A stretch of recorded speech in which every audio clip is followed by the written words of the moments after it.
this enlightening session glorifying the Aatmanirbhar Bharat Abhiyan with the tagline He came, he saw, he sold with Mr. Snehanshu Gandhi, the co-founder of Kagaz Scanner and two more startups, Sorted L and Tap.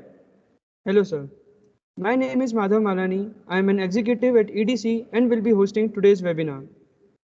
Mr. Snehanshu Gandhi is an IIT Bombay graduate and has done his MBA from ISB Hyderabad. He kicked off entrepreneurship with TapMe, an app-based services startup. His brainchild Sorted L is an all-in-one productivity app aimed at simplifying lives, which has multiple recognition to its name. With his latest entity, Kagaz Scanner, a made in India document scanner app, Mr. Gandhi once again seized the opportunity to solve a pain point through his startup, which became an overnight success after the ban on Chinese apps. It also received a special mention by the Government of India.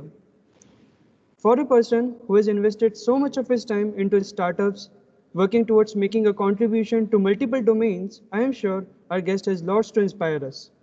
I request the audience to put all their questions in the chat box. We shall take it up at the end of the session.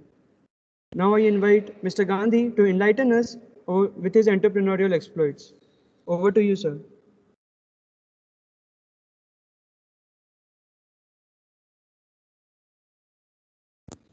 Sir, you are muted. Sorry. Yeah, we can hear you. Video calls and online meetings. So you are muted is the most common thing to be there. So thanks, Mother, for that introduction and having me here on this event. And hi everyone who's listening. So yeah, I mean, I can just start off with a quick brief about what I've done, where my entrepreneurship journey started, and how things have panned out for me so far. And maybe we can take it from there. If you have any questions, I can share some of my learnings and you can go from there. So I'll start from the start. IIT Bombay, I graduated from IIT Bombay in 2007. My entrepreneurship journey, in fact, like Madhav mentioned, it actually did not start with TapMe. My entrepreneurship journey started way back in 2006 when I was still in IIT Bombay, my final year. Like probably a lot of you here, I started off my first venture at that time. And it was something, a problem that we were facing as friends at that time, which we wanted to solve. And it was basically an internship portal, which would help people get internships in different companies. It was called India Interns. That was what we had started in 2006. Did that for about year and a half. And things didn't pan out as we were expecting. Lot of factors to it, but yeah, I mean, we were too young, naive to some extent. The ecosystem was not there like the active ecosystem that you have today in India. Back in 2006, there was hardly any major startups seen in India. I mean, just for context, I think Flipkart started in 2008. Ola started in 2010. So yeah, I mean, it was pre that period and there was not much in terms of the ecosystem to kind of guide us and help us move, navigate that whole thing. So did that for a year and a half and then took up a job in consulting. I worked with a boutique consulting firm in Bombay for about 3.5 years. Did bunch of different projects, got some exposure to entrepreneurship there as well, helped the promoter start a new company while I was still there, writing their business plan and helping them set up the business initially. From there, went to ISB Hyderabad for my postgrad, for my MBA. After MBA, went to Indonesia from campus, worked in Indonesia for about 3.5 years. But that entrepreneurship itch was still there. वो entrepreneurship का कीड़ा लगा हुआ था, तो it had to come back, and decided to come back to India in 2015 to start TapMe, which was my second venture with Gaurav, who was my partner there, and did that for about 3.5, almost 4 years actually, from October of 2015 to October of 2019. I was part of that. And then started the current company in 2019, October 2019 is when we went full time on this company. Launched our first product called Sorted AI. Then tried a bunch of things there. Launched our second product called Kaga Scanner in June of 2020, and Kaga Scanner took off very well, and we've got a lot of traction coming on Kagas. The product has also evolved a lot. We have now more than 2.7, 2.8 million users who've downloaded the app from Play Store. We have like very active user base scanning documents, like more than 5 lakh pages being scanned every day using Kagas. And yeah, it's been a good journey. We are a small team of 7 people. In fact, the co-founding team is same team which was doing TapMe. So Gaurav and Tamanjit, who are my co-founders at Sorted AI, we were also team at TapMe, built TapMe also together. So in that sense, it's been our entrepreneurial journey of last 5 years together. And yeah, that's where a brief of my journey. In terms of things that I would like to highlight from this journey, learnings. I mean, of course, you learn a lot when you run a company, but some of the key things across these 3 companies that I've learned is the first and most important thing for me is why you are starting, the reason for you to get into a startup. It may not be why you're starting this particular idea, but why at all you want to get into entrepreneurship. It's not glamorous the way it looks from outside. It has lots of ups and downs. So you need to have the right reasons to think about entrepreneurship, because there'll be lots of ups and downs, and you'll have to carry on building what you want to build, and the odds of success are against you. It's not something that you get in and you'll be successful. The odds are against you, so you need a very, very solid reason why you want to get into entrepreneurship. And for sure, it cannot be reasons like it feels glamorous or I want to be my own boss. Those things actually are not true. You're not your own boss at all. You have your investors to answer to. You have your customers to answer to. As a founder, you have your team to answer to. So you're not really your boss also. So in that sense, the first and most important thing for me is why you are starting up. It has to be a very strong, compelling reason for you to get into entrepreneurship and a particular idea that you want to pursue. When we talk about ideas, I'm sure you would have heard this quote earlier. Ideas are a commodity. Every time you think of an idea, take it from me, 10 other people are also parallelly thinking about the same idea and trying to work on that. So if you think ideas are commodity, execution is where people differentiate between what they achieve versus what idea they had. So that's another important part for me. Second is, now to execute well, you need a great team in place. And as I said, it's not a very straightforward journey that you'll have. So you'll need people to bank on. You need a great team which helps you navigate the highs and lows of your entrepreneurship journey. People to bounce off ideas, people to just be together in a team and build it. So that's the third important thing for me, that once you've figured out why personally you want to do it and what you want to work on, the other important part is make sure you have a great team.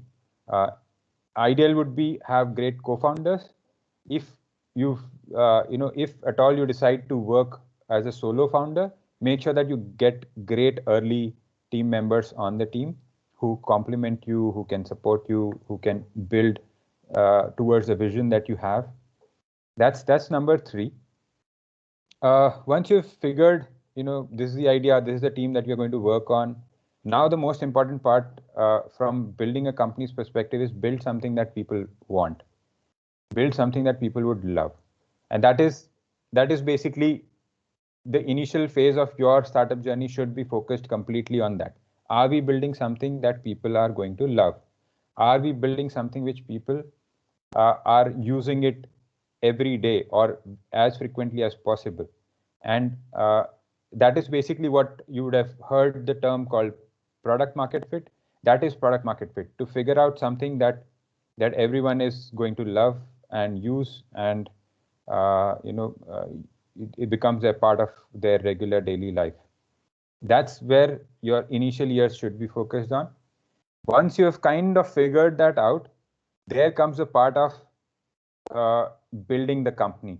Now, so far you were working on an idea, you wanted to create it into a product, you built an MVP, launched it, figured out what people like or not like, iterated on it, and came up with something where you now kind of are attaining product market fit. That's where it now comes down to making it a business. Till now, it was an idea, a product, which people are loving. But a startup is not just about the idea, it is actually about building a company. And building a company means it has to be sustainable, it has to have a business, people have to pay for things. And that's where a lot of things come in, where you need to think about building a great next level team. Once you've figured out the founding team, you need to build a great team which can continue to do this, have customer obsession all the time, to make sure that everything that you do is driving that one particular metric for you. Making sure that business is running, sustainable. That could mean fundraise, that could mean generating revenues, making sure that your costs are in control, or all boring stuff which when you start, it's not something that no one's excited about doing things. Most people are, I would say most people are not excited about this. Most people are excited about a great idea, building a great product, getting traction and all of that. But building a company requires all of this too. And the other important thing that I've learned is stay in the game. For you to win this, it is a long haul, and you have to stay in the game. It could mean it could mean different things in what kind of business you are in, but stay in the game and make sure that you continue to strive and survive and strive, so that eventually you will be able to make that successful. Because again, you're playing the game of odds, and as we know in probability, to increase your chances, you just play a lot more, and eventually you'll figure out one thing that will make you successful, and that's important. And if you look at all, like majority of the startup successes, it's never a 1 year, 2 year kind of a thing. The real success comes and it takes years, 7, 8, 10 years to really build a large company. So you have to stay in the game to create value for everyone, and to create a real impact for the users, or for yourself, or your investors, everyone involved. And I think a lot of gyan on that. Last thing, there's nothing right or wrong. This is my point of view. This is what I have learned, things that have worked for me, not worked for me. Take it with a pinch of salt. Figure out what game you are playing and play it like that. Don't play someone else's game. Play your own game, and you have to figure out that on your own. There are lots of resources. A talk like this, or speaking to someone who is a founder in your network, or reading books, blogs, all of those are resources for you to get some idea on various things. And then you have to figure out how does that apply to you, to your situation, to your company, and what makes sense to you personally. Once you've taken all the inputs, figure that out on your own, what works for you, and go ahead. I think that was long enough for a monologue for me to do. I think any questions, I'd be happy to answer.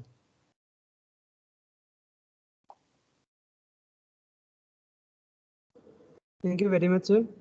It was pleasant to hear you. Now let me start the very necessary questions which I believe relate a lot with our budding entrepreneurs, along with taking up questions which you guys posted while registering for the event. So my first question is, as you mentioned, there should be a solid reason why to start up. So what was the driving force which took you to dive into your own startup? Sure. So, like, for example, as I said, the first venture was India Interns. It was about getting internships for students. I was a student at that time, had just completed my mandatory internship of 3 months at IIT, and I figured that getting an internship was like, we had campuses like ours, IIT Delhi, IIT Bombay. We are privileged that companies come to the campus to recruit for internships as well. Uh, and in that structured way, still there are people who struggle to find a good internship for themselves. We realize that this is for the premier institutes. What happens to everyone else in the country who are not privileged enough to get access to these companies so easily? There should be something for that. There is a platform for Naukri, then there should be something for internships as well. So we were trying to solve a problem that we faced or our friends faced, and that was one reason why we wanted to do particular thing. And in terms of a personal reason, it was more to, can I create an impact by building something which can be useful for a lot of people, and am I driven enough to build something? That was what India Interns was about. If I look at Kagaz, our first product was Sorted AI. Again, I was solving a problem for myself. I was having a challenge of organizing my documents for my family, and it was too boring a task for me. यार सारे documents को scan करके कहीं पे Google Drive पे डालना, and then create a Excel sheet which I can then share it with my family members. Too much of effort, and these documents keep changing. Once you guys get into jobs, you will know. I mean, you have tons of things to think about. You have insurances, investments, you have various different things that you need to keep track of in terms of documents for yourself and your family. And I was facing a challenge, and I thought, this has to be automated. I don't have the discipline and motivation to do it on an ongoing basis. Can we get it automated? And that's where Sorted AI came in. How to get my documents sorted, and that was the name, Sorted AI. And Sorted AI does that. You click a picture and upload to Sorted, it will automatically organize the document. The AI engine will understand what this document is, whether it's an Aadhaar card or a vehicle insurance or a life insurance or a mark sheet, and organize it in folders automatically. So again, solving my problem. Then, of course, as we kept learning from our users, we figured that this problem is probably a problem for some people, but a large chunk of Indian audience, which is what we call the Bharat users, who are coming to the internet, coming to the digital world for the first time in the last 3-4 years, thanks to Jio that has put a smartphone and internet in everyone's hands. These people have a different challenge. I mean, for you and I, we are first generation internet people who have access to laptops and high-end smartphones. But for someone who's coming onto the internet for the first time, their primary device to access internet is mobile phone. And for them, everything has to be happening on mobile phone. And we figured that is a very challenging situation. Something as simple as organizing your documents and files, which is very easy on your laptop. You can just create a folder and move things easily. Think of doing that same thing on your phone. It's not that straightforward. And for someone who's very new to all of this, it's not easy. So then we figured that, okay, there is a problem that people want solved. Is this going to create a large impact? Does this satisfy me in terms of my personal thing that I can create value here? And that's how we got into doing this particular idea. So yeah, it starts, for me, it's always started with something personal, and then based on what we learn from the users, evolves into something else. It's very nice, sir.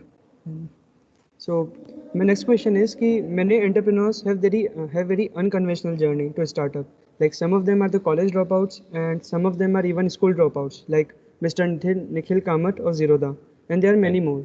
But you had a very conventional journey. You did your secondary education, then you did your graduation, then post-graduation. So how much, according to you, colleges contribute to the entrepreneurial world, and in what ways?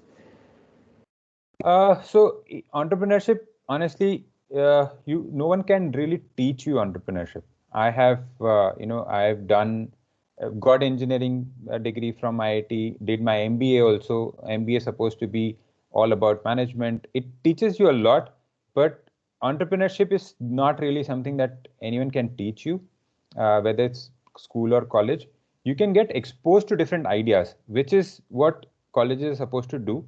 Expose you to different ideas that, okay, this is also something that happens in the world, and you can also try it out if you like it. So if I think about IIT, my IIT journey and how it got me into entrepreneurship was at IIT, along with academics, I was also exposed to a lot of different things in terms of managing a college fest. So I was part of the Tech Fest team of my year, and I was part of the core team, which gave me exposure to, okay, there is this large scale event that I can organize where I have to lead a team of so many people, manage so much of budget, and create something which for 3 days people are going to love. That was an exposure that gave me the confidence that, okay, I can create something and I can work in a team, I can lead a team and create something which people are going to enjoy.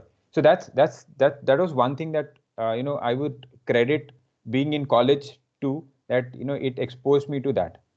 Early days in terms of entrepreneurial ecosystem in India, but we still had entrepreneurs on IIT Bombay campus at that time as well. My seniors were starting up companies who were still also in their early stages, were starting up.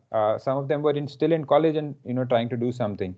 That was something that again exposed me to something which I had never seen. I mean, I come from a very conventional background, as you rightly said. My father has been working in government job, and in the place where I live, there's everyone engineer and or doctor, and everyone's doing a job. No one's into business. So entrepreneurship was something that I got exposed to when I was in college, and that's where I thought, okay, I can also try. And then I had friends who I could work with, who had similar thoughts about certain problems. So in that sense, colleges can give you exposure to a lot of different things, may not necessarily be able to teach you entrepreneurship, because that's something that you learn on the go. And if you're someone who's got exposure to entrepreneurship because of a family background, or for some other reason, and you decide to go take that path, then you can do it, drop out from college or drop out from school and go on and do it. And a lot of people have been doing that and they've been successful as well. But education definitely gives you exposure to a lot of things, which if you don't have otherwise, it's a great place to learn in a controlled environment. It's very nice. Then my next question is, you did a startup early, like you said that you did a startup in your final year. So Right. what is in your view the right time to start up? Whenever you feel that you are so passionate about a particular idea that you want to pursue it right now, and as early as possible is great to get exposed to. There are some of the things, of course, which working before starting up helps you, in terms of you get some exposure to working in a team, creating something, but is not necessary that you have to work before you get started.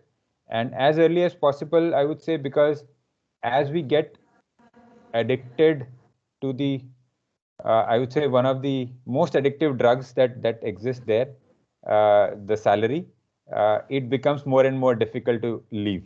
And for someone who's comes out of an IIT, you typically are going to get very good salaries. And once you have that, it becomes more and more challenging to leave as that continues to grow every year. So if you start early, it's easier to get started. You don't have a lot of responsibilities, so you get exposed. I mean, you can take those risks, and you get a long. As I said, you have to stay in the game for a long time, so you get a period to stay longer in the game. So I would say start as early as you feel comfortable. Most important is you have to have a very, very strong drive, internal drive to get started. I think like 2 days back, 3 days back, there was a Clubhouse event with Elon Musk being there. I don't know if some of you might have attended it or not, but he said, if you need encouraging words to get started, don't start up. It has to be an internal strong motivation. If you think you need, the question was to him that, can you share some encouraging words to startups so for them to get started? or young entrepreneurs to get started. He said, if you need encouraging words, don't start up, because it has to be very, very internally driven to keep you motivated all along. So as you mentioned that as early you start up, you do not have to face the responsibilities of family. So you said that you worked in Indonesia for a couple of years, and it took about 6 to 7 years for Kagas scanner. So did you face the responsibility of family, or it was a pulling back that you have to look for the family as well? So honestly, I've been lucky on that front. I've been now married for 10 years.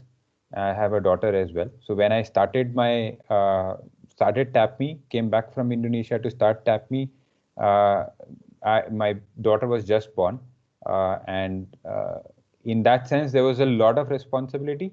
But I was also lucky that my wife, was supportive on that front. That if you want to do it, you should do it, and if you have a working spouse, that also helps to make sure that your house runs well, you do not get a salary.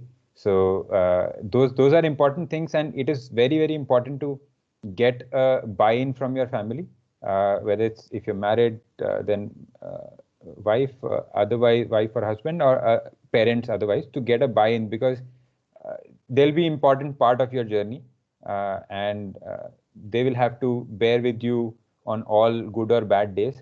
So they need to have a good buy-in. So for me, it was not something that pulled me back, but of course, at the back of the mind, it is something that I have to keep in mind when I take up something, that I have a family to support. Though my wife is also, playing a big hand there.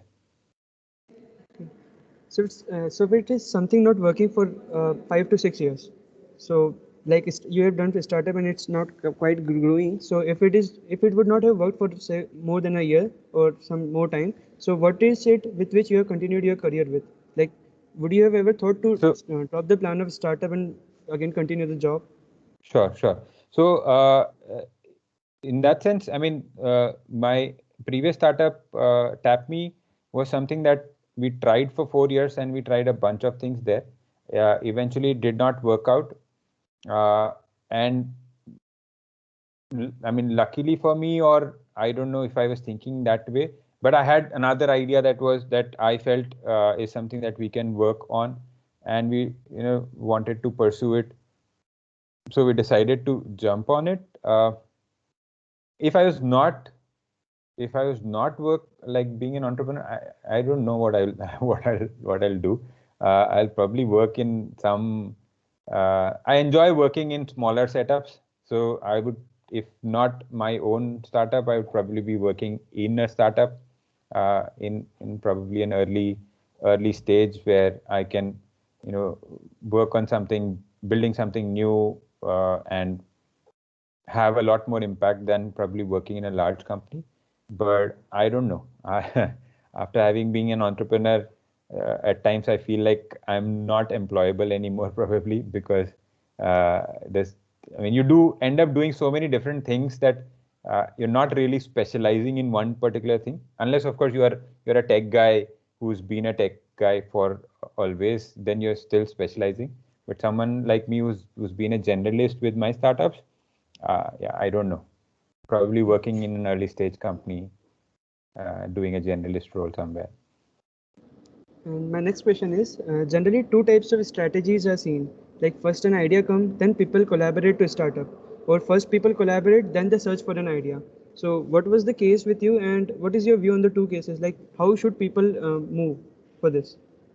So for me, it's always the ideas come first, and then the team. And as I said, there's no right or wrong answer. A lot of people start up saying that we want to work together. We like working together, and we are all excited about doing a startup. And we have few ideas that we are going to think about, and eventually pick one. That also something that works for people. I mean, eventually, even if you start with an idea, it doesn't necessarily stay the same. You start building and it changes. So the idea of when we started, it was sorted AI. Now it is Kagas. It was sorted AI was being built for a different kind of audience. Kaagaz is being built for a different kind of audience. So whatever works. I mean, for me, it has always been starting with an idea and then, getting a team that you want to work together with. So, as you mentioned that the second most important thing according to you is team building. So, how should the core team look like? I mean, what skills the team must possess to take the startup to a success? So I think skills for me is something that comes second in terms of a team. The bigger part is that you as a team have to have a very strong uh, bonding coordination between the core team members or the co-founders, because as I said, it is going to be a journey which is going to have lots of ups and downs, and you have to be able to stick together. And small things like uh, all founding teams have people who are very passionate about whatever they are doing. By design, it is like that. People who get into entrepreneurship are very passionate about what they're doing. That also means we have a lot of times we have very strong opinions which are not aligned. We are thinking in two different directions with the same vision, but approaches could be different, and you have a lot of heated discussions. That in those discussions, teams could break very easily, because those discussions are it can get very heated. At that time, you need to have that kind of bond that, okay, this is one particular thing that we are discussing, and once we are done with this discussion, we are back to being friends or back to being team members.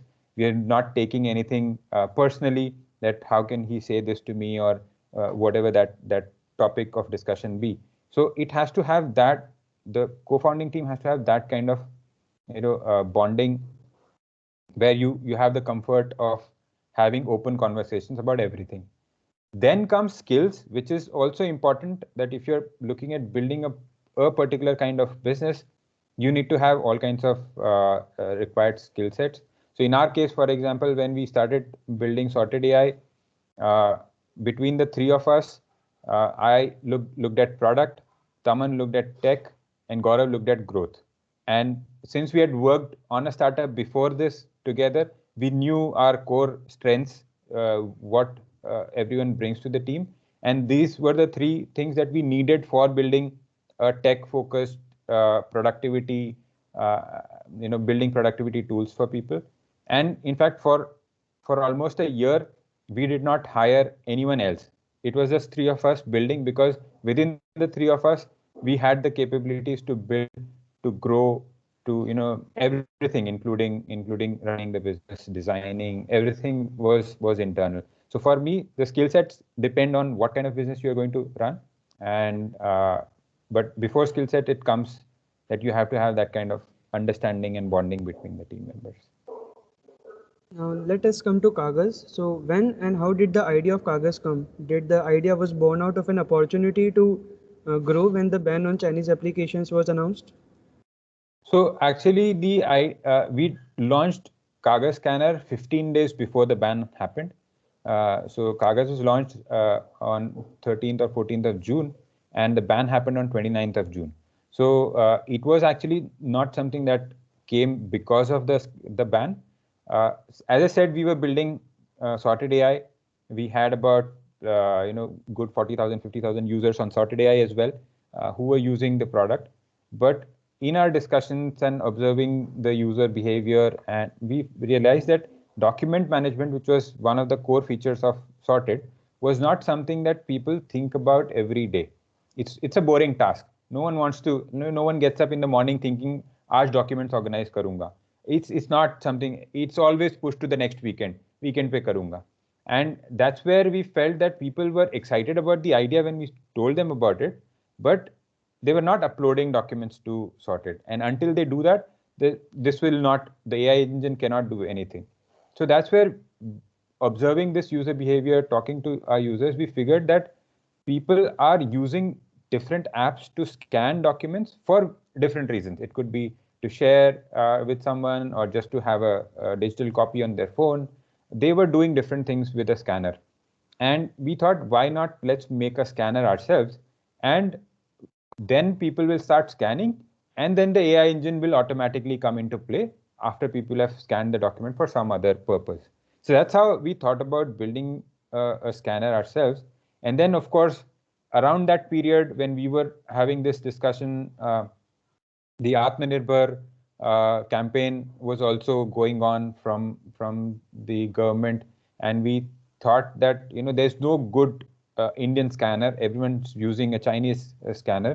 Why not build a good Indian scanner which aligns with what we want to build at Sorted and is something that people could use? And that's where the idea of building a scanner called Kagas came in. That it has to be very Indian, and we called it Kagas and built it. We built it in about a week's time just to see how people react to a new scanning app.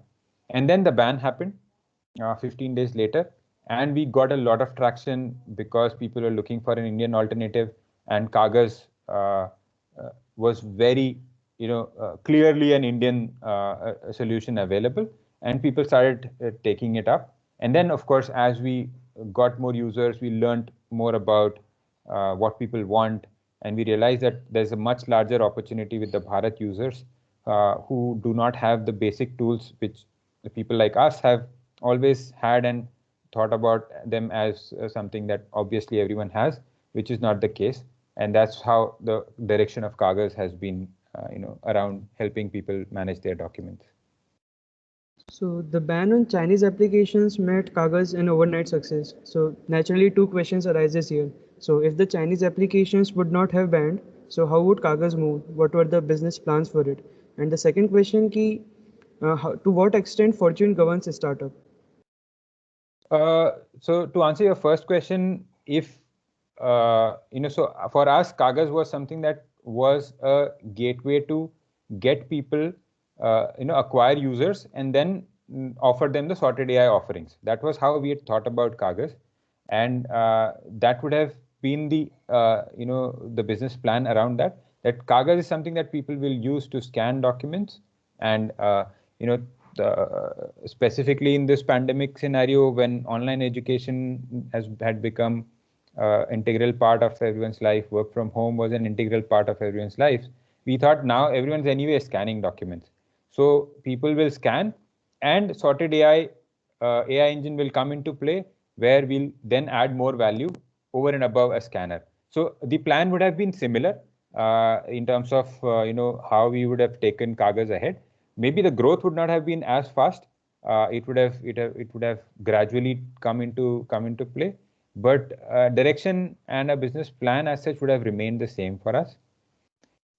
In terms of your second question, how big a role fortune plays, I mean, that's one topic, one area that a lot of people give very less value to. Luck plays a lot of role. I mean, and I'll not say that we just got lucky. We were prepared. That's why we got lucky. So, but luck plays a huge role. If the ban had not happened, we would not have seen the kind of growth we saw immediately after the ban. At the same time, if we were not prepared, even if that event had happened, we would not have been able to capitalize on it. So, but I would say, I mean, luck plays a big role. We need to acknowledge that. At the same time, make sure that, as I said, this is a probability game. So you have to continue playing as many times as you can, so that whenever that lucky situation comes, you are ready to grab that opportunity. So as you said that luck plays an important role. So do you take decisions related to your business seeing the horoscope? No, not at all. Not. I mean, luck for me is, as I said, doing things, making sure that you're in the right place at the right time. You're trying to be at the right place at the right time by making sure that you're doing things, you're listening to what your users are saying, observing what's happening in the market, but definitely not horoscope.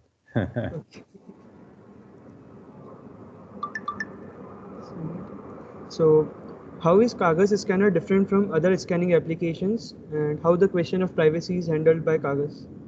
Sure. So in terms of, when we started building Kagas, we were playing the catch-up game, honestly, that, people have been used to of using a scanning app, and their expectation is that you give them that kind of thing. So we started off with playing the catch-up game, but we very soon realized that the big reason why everyone was against a Chinese application was that data security was a big concern for them.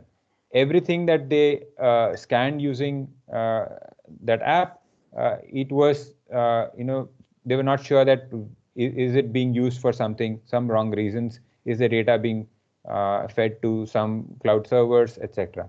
So that was our primary, value proposition initially, other than just the act of the feature of scanning, that Kagas will work completely offline.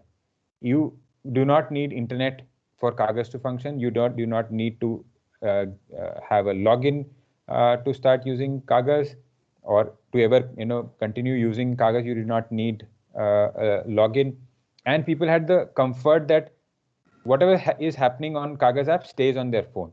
So that was one important thing, that we made sure that we are not going to pull anything to cloud. It is going to be completely offline app. Second thing that we consciously differentiated on was we are not going to have ads. Now ads is another source of data leakage that is possibly there. You add a lot of ad engines that are there. One, of course, user experience gets bad with ads popping up everywhere, and then those are there are chances of them being manipulated for data security concerns as well. So we were conscious that we are not going to have ads. So first two things that we differentiated on, other than of course being a good quality scanning output, was making sure that the app is completely offline and not playing ads. While we were doing the catch-up in terms of building a scanning capability, this was where we differentiated completely. And of course, being an Indian app, we focused on that a lot. And then now, if you look at Kagas, it is starting to differentiate on a lot more things, which is where we are really innovating and are going to create a product which doesn't exist otherwise, not just in India, otherwise in the world as well. Now we are moving towards, we have within Kagas, we have a folder system where people can organize their documents. Again, think of a Bharat user who doesn't have a laptop or a desktop like you and I have. For them to organize documents, Kagas is acting as an organized storage space for them. We've also introduced our cloud storage, which is in beta right now, that people can back up their documents. Something happens to their phone, they have their documents safe. And then from there, we are working on building a lot of document management or document editing and creating tools. Again, think of a student who we put under the Bharat category, is someone who's got onto internet, sitting in tier 3, tier 4 town, has only mobile phone to access everything. He wants to create his own resume for applying for a job. He doesn't have a laptop to go and open a Word and create a resume. He has to depend on someone else, maybe a friend or a cyber cafe or something. We are looking at building tools for people to be able to do all of that on their phone itself. Editing PDFs, working on PDF documents, everything to be happening on your phone itself. And then eventually we bring in the AI element, which we've built at Sorted AI, to come into Kagas and create a very intelligent tool for people to work on. So Kagas has very potential. So are we going to see it as the default application in our mobile phones soon? That's the idea. That's the idea, that eventually whatever you can do on a Word or a PPT or an Adobe PDF viewer editor, you should be able to do all of that on your phone itself using Kagas. So did you raise funds for the startup, and how the Yes. question of funds is answered? Sorry, last how part? the question of funds is answered. How did you raise the funds? Right. So yes, we have raised, we've had 2 rounds of funding. One was our initial angel round, where we had first raised a small check from Axelar Ventures, then raised a little larger check from First Check, and then raised our seed round from Pravega Ventures and a bunch of other investors. So that's our fundraise journey so far. In terms of fundraise, I mean, eventually it depends on what kind of product you've built, what kind of traction you've built to showcase that you've created something which people use and you want people love, and what is the potential of this business. What is your vision? How long are you going to play this game, and how you're thinking of it? All those factors together is what helps you in raising funds. So yeah, that's been on the fundraise. So according to you, which industry is the go-to industry for newcomers to target in the startup field? Oh, there's so much happening right now. I mean, if you talk about hot sectors, there are, of course, EdTech is very hot right now. So if you think of something that can be useful for teachers or students, that's one area. Agri-tech is very hot right now. I mean, in terms of sectors, I think India is at that stage where everything that you have, every traditional industry or any industry that you have is ready for disruption using technology. And if you can use technology to disrupt a finance field or an education or healthcare or agriculture, or build tools for the Bharat users like the segment that we are targeting, it's all right now in a phase where it's ready for disruption. And anything that you think you're excited about, my suggestion is don't look at what's hot right now. The sectors are of course right now hot, but you should not look at what's hot right now and try to build something there or work in that sector. Think of what makes sense to you. What do you get passionate about? And pick and choose according to that, and either work on a startup in that field or build your own. But think of something which you are really passionate about. Everything is ready for disruption right now. Anything you can build which people want to use is good to go. So technology has a very important part to play. So here the degree of IIT comes into place for me. I don't know how much of my IIT degree as such, because I'm a metallurgical engineer otherwise.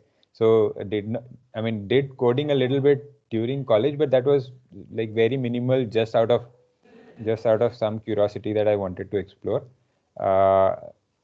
So I don't know so much about degree coming into play, but definitely the exposure that I got there, the network that I built there, all those things are definitely coming into play as you think about entrepreneurship.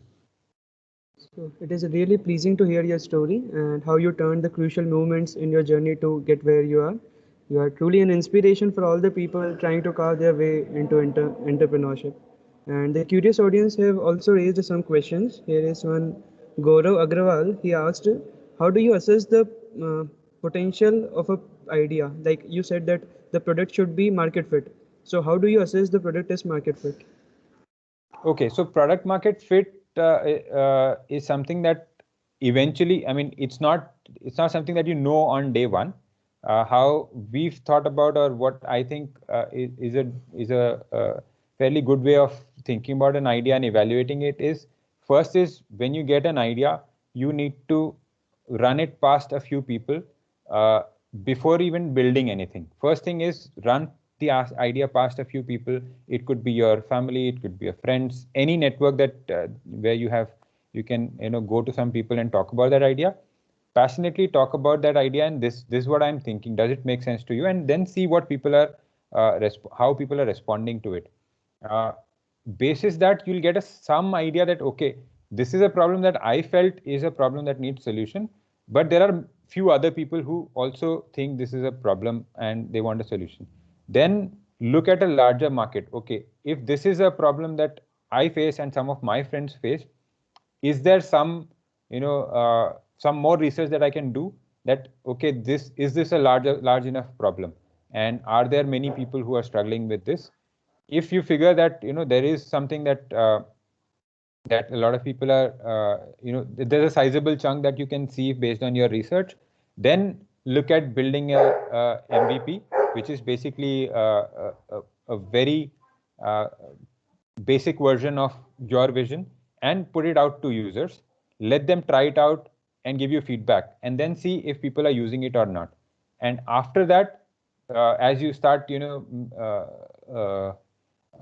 iterating on your idea, on your product market fit is also going to be an iterative process. It's not something that you know on day one that, okay, this product fits the market. You have an idea, you test your hypothesis by talking to some people, building something basic, test it again, and then keep iterating. Eventually, you'll figure out that, okay, this is the product that fits the market, and this is what I'm going to focus on. And focus on the market first, not the product. Being engineers, our focus is a lot more on the product that we are building and the technology that we are using, and we get very excited about those things, and that's something that I've also done. But focus more on, are people actually going to use it, and give them something to use before you build out the complete product. And then see, a lot of times people say that they'll use it, but they may not actually use. The user behavior may not show that. So think of it like that, and this is how we've tried to find out the product market fit for ourselves. Rohit Shaw asked how the question of reach is answered by your team. What are the different platforms used for advertising the product?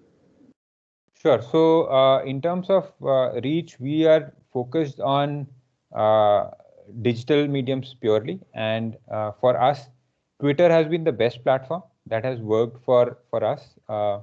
And honestly, it was not something that we had thought initially about. We thought Twitter is very, it is of course very small user segment in India that uses Twitter, but that's one thing that has helped us a lot. It propagates messages quite rapidly. We've explored Facebook, LinkedIn, Instagram, but for us, Twitter and Instagram have been the platform that have got us most traction. Along with that, of course, in terms of reach, we are looking at advertising as well. So we have primarily focused on Google Ads, and we've tried things on Facebook, etc. But for us, we felt Google Ads is something that has worked the best. Of course, then we are also exploring other platforms like a share chat, where we think the Bharat user could be, and exploring all those things right now. Anshum asks the question, according to you, what are the activities one should never involve oneself into to be successful? I not involve oneself into. Okay. So see, the things that I would say the things that I feel work for me is to get exposed to as many new ideas and thoughts of different people. And for me, things that have worked are reading. It could be reading books or reading blogs, or now you can also listen to podcasts or those things. For me, honestly, social media has been is a big sucker for your time, and as much as you can have control on that, I wouldn't say avoid it. It's also relevant, and you get a lot of information from there. But that's something that I would say don't basically get involved in things which take up a lot of your time without adding much value. Of course, entertainment is also important, and those things are there. Other than that, just pursue your curiosity, keep following things that you like, keep reading about things, and you eventually you'll not have time for things that do not add value. So just focus on things that add value for you. Cool. So I thank you, sir, for sparing your time to come here and inspire us with your entrepreneurial journey. And thank you, guys. The session was really awesome, and it is the audience that make the sessions awesome. So thank you very much for your unwavering participation throughout the journey. Thank you, sir. Thanks, Madhav. So thank you. the audience member can raise their hands to ask any questions. We'll take their name and then they can unmute themselves. Right, Ekjot, you can ask your question. So, what according to you are the necessary financial tools that we must learn before starting a company? Uh, so I would say starting a company, financials, it's very basic things that you'll need to know from running a company perspective, and those things you can pick up as you go. But some of the basic things around, how to what does a P&L mean, what does a cash flow mean. Important thing is, and it's at a at the starting level, it's very simple, similar to like managing your own personal budget. And uh, one of the important things around finances that I have learned is cash flow is the king. P&L, or like what profit you're going to make and all of that comes in later. To survive, to make sure that you're thriving, your business is running, cash flow is an important thing. So learn about cash flow. Other things is something that you can pick up as you go. I mean, finance is something that you'll be able to pick up, and you'll be able to get people who understand that to come in and help you. Okay, sir, thank you. Nishtha. So you talked about being unemployable after doing your own startup for some time. So I recently started my first job and I already get the same feeling. And I also want to do something on the side. So what's your opinion on that? Like as a new joinee, how do I devote my time to my own venture and also work on my job? So, uh, I mean, having side hustles is a great way to get into entrepreneurship. While you are working, you're still not sure what you want to, start up on, or you want to try out something. So, as a side hustle, it's great to start something. So, I would say take out time after your work. Uh, I, I've, I mean, work ethic is very important. So, make sure that you're not compromising on what your job requires you to do. So make sure you give 100% there. But in your personal time, take out like an hour a day in the night, work on your side hustle, learn something that would be important for you to do that, and build on that. I think that's a great way to get started.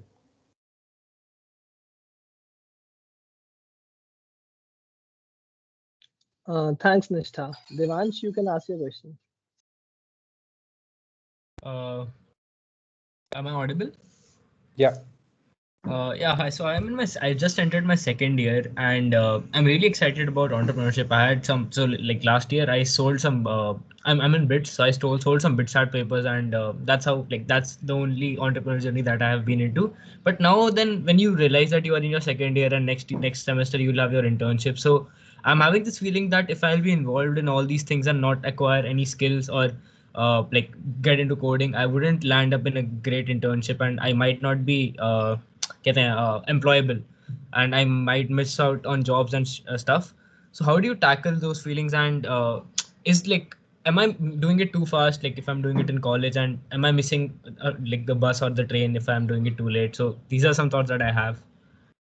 So if I get your question correctly, you're saying that you're trying out different things in terms of, selling something and making some extra money somewhere, and you're worried that you're not focused on coding, etc., to get an internship or a job. Is that the question? Do I understand Yeah, it yeah, correctly? yeah, yeah. Right. So, so coding is one part that, I mean, if you're looking at starting a tech company, it's something that if you are good at, it's definitely going to be helpful. But that said, it doesn't have to be only that. And I mean, after coding, I think the next important thing for any business is to be able to sell something. As an entrepreneur, you'll be selling all the time. I mean, it could be selling your product, it could be selling your vision to your potential team members, it could be selling your vision to your investors. So selling is a great skill to acquire, and if you're doing things around that and learning that, it's definitely something that I would say is definitely adding value to it, and it's going to be helpful in your job or starting up in future. So I wouldn't worry on that.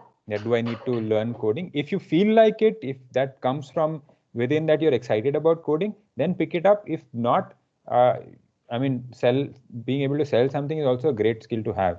And as far as too late or too early, as I said, if you feel about it, go ahead and do it. Doing something on the side along with your academics or your job is a great way to learn new things. And there's never too early, never too late as well. I mean, as you go, as you go later in your career, it becomes a little difficult because of certain other things. But it's never too late. I mean, I started started this company when I turned 34. So, I mean, nothing too late. You can start off whenever you want, but if you're starting early, great. I mean, I wouldn't be too worried on those things. Just go with the flow, and you're still getting into second year. So you have the next like 3 years to experiment. College gives you, and like college like BITS gives you a platform on various things and freedom to try out things without worrying on what happens. So you should try out things. I would always suggest that. Yeah, thanks a lot. Thanks a lot. Thanks, Devansh. Charchit, you may unmute yourself. Okay, I would like to add my question to Devansh. Am I audible first? Yeah. I would like to add questions to Devansh's point only. That what do you think in college is important, co-curricular or academics? And if you say balance, then what is your opinion that academics later help us later in future if we want to start our own startup? See, नहीं कहना चाहिए, but still right. like that. Right. So yeah, honestly, I don't want to be controversial here, saying that academics don't help. They help. Depends on what you want to do in your career. But at the same time, I would say doing something on the side is always a great idea to learn something new, and it could be extracurricular things. I have done all through my college life, been part of something or the other, whether it's at the institute level, college fest, hostel level. I've been involved in all those things, and I would say what I've done in my career is more to do with things that I did other than my academics. I made sure academics I was not like really bad at it. I was doing okay, but I have learned a lot more outside of my classroom. So I would say definitely be involved in some extra activities. It could be sports, it could be co-curricular things around managing a fest or being active in the student committees, etc. It's always good to have that along with your academics. You may prioritize some over the other, making sure that I'll get through grade में इतना तो मार ही लूंगा type से. अगर you have the confidence, then you can focus more on other things. Make sure that you're not like when you're sitting for your since if you're not really decided कि ये entrepreneurship is the way, when you sit for your placements, make sure that you qualify for at least sitting in the placements. A lot of companies will have cutoffs around that. So make sure you have options open, but do get involved in extra activities. That exposure is very helpful. One thing that I believe in the fact that gaining experience before starting one is a good thing to start off with. So in my opinion, I told myself that I'll do 2-3 years of job and then I'll push my idea forward. So Sure. for gaining that job, I need academics, but my interest in academics is nil. So that's what I was asking. That you'll have to figure out how you get there. As I said, starting up has to come from a strong drive from within, and it not necessarily that's something that you have to start in college itself. You can start off after your work. I've started two ventures have come after working for 7-8 years. So it's not something that, and it definitely adds value once you've seen, you've worked in a startup. If you think of a startup, starting up sometime, work in a startup, you get exposed to a lot of things, how startups work, how people are, managing things, and that whole energy is something that you get used to of. So that's definitely good. If you think of startups and all, I'm sure a lot of startups in India are not too bothered about your whether you are a 9-pointer or or topper in your class. If you're someone who can showcase that whatever I get into, I'll put my 100% to it and get a good outcome there. That's also something that is fine for a lot of people today. So it's not specifically that you have to be that good at academics, but make sure something good is reasonable is there, so that you're not limited of options. That's how I'll put it. Okay, I had another question. So can I ask, or should I move on? I'm okay You may if ask. anyone You may else is. ask. Yeah. Okay.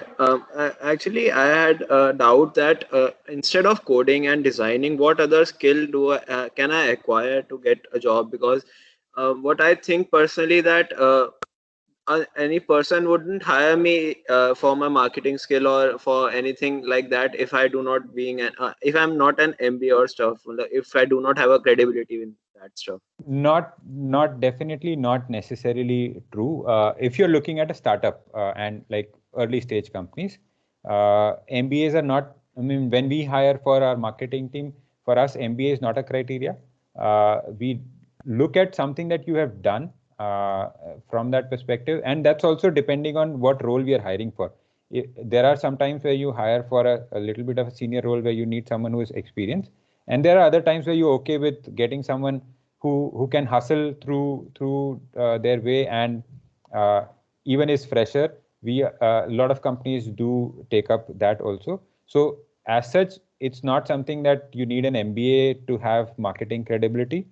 I mean, for example, my co-founder Gaurav, who handles growth for us and who's been able to get all the downloads and everything for us, is not an MBA. He's an IIT Kanpur graduate and worked for a year and a half, and since then he's been last 5 years or so he's been working on startups only and learning things on the go as we build the company. So it's not something that is a prerequisite. What early stage companies looking at fresh hires would be more focused on can you hustle your way through things, can you quickly learn things and deliver, and you have to showcase that. You can showcase that through different things, but that is what people will look at, not so much, especially in your early, like for first job, people will not be bothered about what have you learned in your coursework or what you have done that way. You have to show that you can actually take up things and quickly learn and do things. So take it that way. I mean, my suggestion is don't worry too much about what will get you a job and what will not. Just focus on things that you like doing and continue doing them on campus. I mean, Thank one question that specifically in terms of what areas you could work: coding, designing, marketing. Learn about how Google Ads works, or how these platforms work for advertising or organic. How can you growth hack around various influencers or things like that. You can learn about product management. That's another area where a lot of people look at hiring someone who can understand a customer's requirement and pass it on to the tech team in terms of what needs to be built. That is also one great skill. Learn anything around sales, like what was mentioned just here, that trying out things around selling stuff. Those are all skills that people like, and if you do something like that, that is seen as a positive when someone is hiring at you at a startup, that you are a self-starter, you are a person who's going to try out things even if he doesn't have the qualifications per se. So yeah, focus on that. Thank you very much. It really cleared. Thank you. No problem. All the best. Thanks, Churchit. But just beware of that 2-3 years of regular salary that you'll be getting. I hope that doesn't stop you from going into your startup. So, Rohit, you may ask a It question. also helps, just to add there, it also helps if you make good money in the first 2-3 years, then you have enough Yeah, savings to take that plunge as well. So it also works that way. But yeah, I mean, definitely. salaries are addictive, always. I'll look into it. Thank you. Right. Rohit, you may ask. Sir, a kind of startup can be to tap the opportunities present at that moment. But how can we, just like Kagas, because at that time apps were banned, and so Kagas had a good opportunity to outcome and to rise. But how can we be sure that it may always sustain in the future and it will be sustainable and not vanish away as an opportunity? Right. So as I said, startups, first thing, you're pitted against, the odds are against you. So it's not that if you've got something that is working now, it will continue working. You have to make sure that you do everything that you can to make sure that you stay relevant. And that's where it is important that's where we are not sitting on just being a scanning app. Scanning app is what got us to the initial traction and initial user base, but you're not sticking to just being a scanning app. We know that we need to evolve. We need to be more relevant for our users. A scanner is something that a lot of people, students may use it more frequently, but for most people it is once or twice a month kind of a use case. How can we become something that they use every week, every day? And we have to keep evolving. So in startups, any idea you think, I mean, if you look at any of the companies who have been successful, they've not just stayed at one thing that they're doing. They have to keep evolving as their users evolve, as the market evolves, and they have to keep creating more value, and that's how it will go. So whatever idea you think of starting up in, make sure that it is something that people want today, and then make sure that you keep evolving with your users as they give you feedback, as you see, observe a certain user behavior. You need to keep evolving on that, and that's how the journey goes. And no one can guarantee that a success today means success tomorrow also. You have to continuously work on it. And as I said, this is where your highs and lows come in. That there'll be some days where nothing is working for you, but you have to still stick around. It's like playing a test match. I mean, 5वें दिन तक fight मारना पड़ता है. 5वें दिन पे भी कुछ क्रैक हो सकता है, and you can still win it. So think of it like a test match or a marathon, and keep going, keep evolving. Yes sir, मतलब हसल कल्चर रहेगा, वो चलता रहेगा. वो हमेशा ही रहेगा. It's not going away. ठीक है. Thanks, Rohit. I think we'll end the Q&A question with Divyansh. Divyansh, you may ask. Good evening, sir. Hi, Divyansh. Sir, as you have mentioned that you have also co-founders, so what did you think, or what did you think in your mind that I have to prioritize these qualities in choosing the co-founders? So I wouldn't say that I chose my co-founders. Of course, we decided to work together. And for us, we had been working, I mean, before this, we had been working together on a previous startup as well. For me, the important thing is when this idea came, and when I spoke to Gaurav and Taman that I have this idea, does it make sense to you also? And would you want to, come and we work together on it? So for me, the first thing was, here's a problem that I'm facing, and I think this needs a solution which doesn't exist today. Do you think it's also something that you feel? And then I have to see that how excited they become with the idea, or the idea of starting up together, working on an idea. And that was like the number one thing for me, that do they have a strong strong motivation to work on this idea? Do they think this is a problem that needs a solution? May not be a problem that they are facing themselves. So for example, in our case, the first idea was about helping families manage their documents. And for me, that was a problem. For Taman, who also is married and has got a family, for him also it was a problem. But Gaurav could not directly relate to that problem, but he could relate that my father has this problem. So then he also got excited.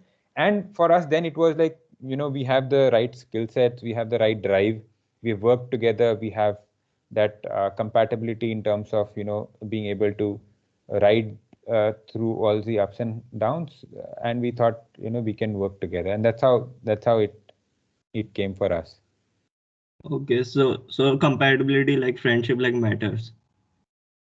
Yes, I mean, I wouldn't necessarily say friendship in the traditional sense of how we think about friendship. You may not be like I have in terms of our personal circles. All three of us have different circles which we move in. It's not something that we are hanging out together all the time. For us, it's not the same thing. For a lot of people who start up together from college, their friend circle is also same and they're hanging out together all the time. For three of us, it's not that we are not from same colleges. We are not even the same age group. I mean, Gaurav is 7 years younger to me and Taman, and we have different kinds of circles that we move in a lot of times. But for us, compatibility means that when we are working together, we have the understanding what the other person is saying. We don't necessarily have to, we understand the objective of what the other person is saying, and we take it that way. So for us, compatibility is more around that. Of course, we are great friends also, but it's not that we were friends first and then we became co-founders. Thank you, sir. Just to add into that question, like we as students sometimes feel that spreading our ideas may get that idea to be copied by others. So Right. do you think like we should spread our ideas to anyone who's there, or select the perfect person according to the skills, or someone who's extremely passionate about the idea as we are? So first thing, as I said, ideas are a commodity, and if you are thinking of an idea, there are 10 other people who are definitely thinking of that idea. You may not know them today. Like, for example, when we started India Interns back in 2006, after we started, we realized there are 3 other companies, one in IIT Bombay itself, who are also working on the same idea, which we did not know before. So it's not something that, if you share it, someone else will do it. If you share it and someone can execute it better than you, then of course it's something that you have to figure out how you'll execute better. And if it's something that you get started, what prevents someone to start the company on the second day once they've heard your idea? Once you've started the company, you are live. What prevents anyone to start the company after that? And if they execute well, then also that could be a good competition coming your way. So I think it's never you should not be worried about your idea being taken up by someone else or idea being stolen. More people you talk to, you will get more conviction around your idea or not. Either way, you will know that this is something that will work or not. And in those conversations only, you will end up finding someone who is also passionate about the same idea and may want to work with you. So never worry about that someone will take up my idea. I mean, we are working on something which, I mean, scanner was existing, and once the ban happened, there are 50 other cam scanners that have come up, or probably 100. Right. And they're all called cam scanner. So I mean, that's not something that you have to. You just focus on, does this make sense to you, and can you execute it really well? Focus on that. Don't bother about someone taking up your idea. Talk to more and more people as Right. much as you can. Right. Thanks. So Pawan has a question, I guess. Pawan, do you have a question? Or Sir already answered my question in the last. okay. So thanks a lot, everyone. I don't see any other questions or raised hands. So thanks a lot, Snehanshu, for sparing your time and being with us here today, and No problem. giving It your was- one. So last question, I think I should add in. So Elon Musk didn't have any advice to give, but I believe if you could give 1 or 2 advice to our budding entrepreneurs, so anything from your side. My advice is I mean, just follow your curiosity around different things, and something will look like that this is something that I feel very exciting about, and something that I can build, and be very sure of why you are getting into entrepreneurship. Make up your mind around that first. Everything else is something that over period you will fall in place, or you will you can try to get a good team and focus on execution. All of that is more of once you have started, or once you've decided to start. Before that, just be curious about a lot of things. Try to see which thing can become a good startup idea for you, and make up your mind on why you want to start. And rest of it is something that slowly will come into place. Right. Thanks a lot. Thanks a lot, Thank you. Snehanshu. Thanks a lot, everyone. Thank you, Rachit. Thank you, Madhav. It was pleasure talking to all of you. All the best, everyone. Thank you. So we'll be ending the session here. Thank you, Sure. everyone. Okay. Bye.